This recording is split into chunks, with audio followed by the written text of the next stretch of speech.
Imagine you're driving down the road when all of a sudden, bing, your phone goes off. It turns out it's one of your friends asking you what's up. Well, you pick it up and you reply to him, but when you did, notice that you went to the other lane just a little bit. That's okay because nothing bad happened. Well, a few minutes later, your phone goes off again. This time when you pick it up, you realize that, you don't reply this time because you just had an accident. Stuff like this happens all the time in our country. According to EdgarSnyder.com, 1.6 million car accidents involving cell phones happen every year. My name is Dylan Robinson, and I have been involved in texting and driving. I've been in the car whenever my friends text and drive, and my parents, and noticed that they go into their lanes sometimes, or their braking speed has been decreased, reaction time. This is very important because it causes a lot of deaths in this country, and it's very dangerous. And it's relevant to everyone because even if you don't text and drive, others that are texting and driving can have an effect on you. So if you don't text and drive, that's good for you, but try and convince some of your friends not to text and drive either. By putting down your cell phone and not texting and driving, drivers can increase not only their safety but others. This would also reduce teen accidents, and everyone would be less likely to have an accident. Well, back to what I was saying. Texting and driving puts not only you but others at risk. And according to textinganddravingsafety.com, it makes you 23 times more likely to have an accident.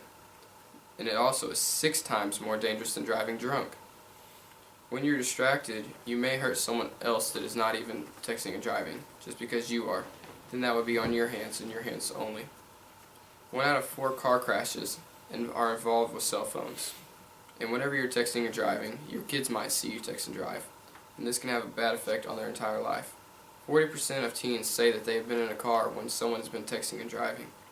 And also 77% of parents tell their kids not to text and drive, but when we ask their kids say that they see their parents text and drive, and they quote, all the time.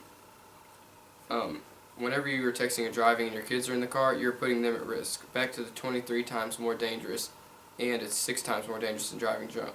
That's a lot of hazard to be putting on your kids just to reply to a text message. But that's okay. But that's not okay, sorry. They will think it's okay to text and drive if they see you do this because kids are very well influenced by you. Not texting and driving would increase teen safety drastically because teens account for a majority of texting and driving accidents.